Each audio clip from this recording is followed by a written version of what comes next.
महिलाएं रात में गहने लाद कर स्कूटी पर अंधेरे में निकल सकती हैं। और कल ही देखा आपने यूपीपी का पेपर था, पेपर लीक हो गया है।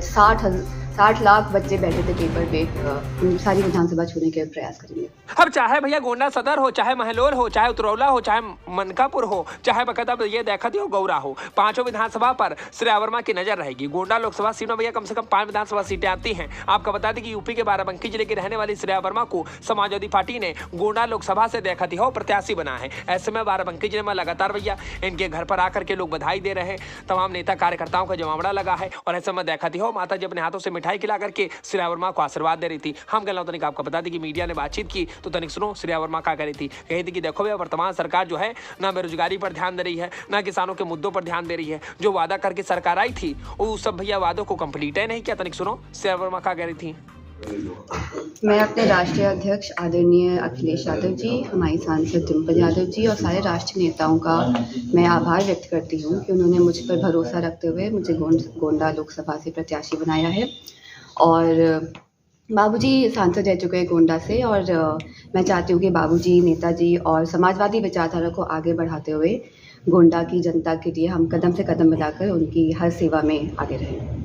क्या तय किया है, कैसे क्या रोड मैप रहेगा वहाँ गोंडा, क्योंकि काफ़ी दिनों से आप लोग दूर भी हैं, तो किस तरीके से क्या कुछ रोड मैप तय किया है? गोंडा तो वैसे हमारी कर्मभूमि हमेशा से ही रही है, हमारे प्रदेश का हिस्सा रहा है, हमारे दिल का हिस्सा रहा है।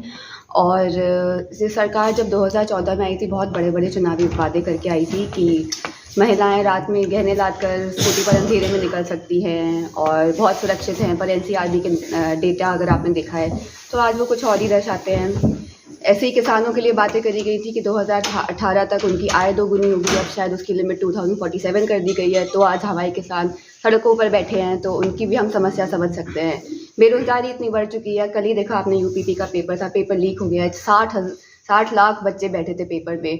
अब जो इन बच्चों के 100% मार्क्स हैं उनको नौकरी मिलेगी कि नहीं मिलेगी। तो यही हमारी बेरोजगारी, महंगाई, महिलाएं उत्पीड़न, ये हमारे मुद्दे हैं जिनको और हम चाहते हैं कि गोंडा के जो लोग हैं वो हम पर विश्वास रखें कि जैसे बाबूजी ने विकास की धारा वहाँ पे बहाना शुरू करा था, हम उसको आगे लेकर चलें। संभवतः सबसे युवा और महिलाओं में भी सबसे युवा उम्मीदवार होंगी आप। युवाओं और महिलाओं के लिए क्या सोचा है, पार्लियामेंट में जाने के बाद क्या करेंगी? युवाओं और महिलाओं को हम साथ लेकर आगे बढ़ेंगे। आज जैसे कि हम बात कर रहे हैं युवाओं की, बेरोजगारी दर बहुत बढ़ चुका है, तो हम चाहते हैं कि युवा जो पढ़ लिख कर अपनी पढ़ाई पे बहुत महंगा खर्च कर घर में बैठे हैं वो अपने हक के लिए लड़े।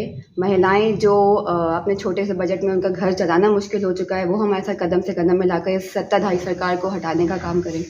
क्या समीकरण रहेगा आपका वहाँ पे चुनाव लड़ने का? हम सारे वर्ग को साथ लेकर चलेंगे, हमारा पूरा गोंडा हमारे साथ रहेगा और हम सारी विधानसभा छूने के प्रयास करेंगे।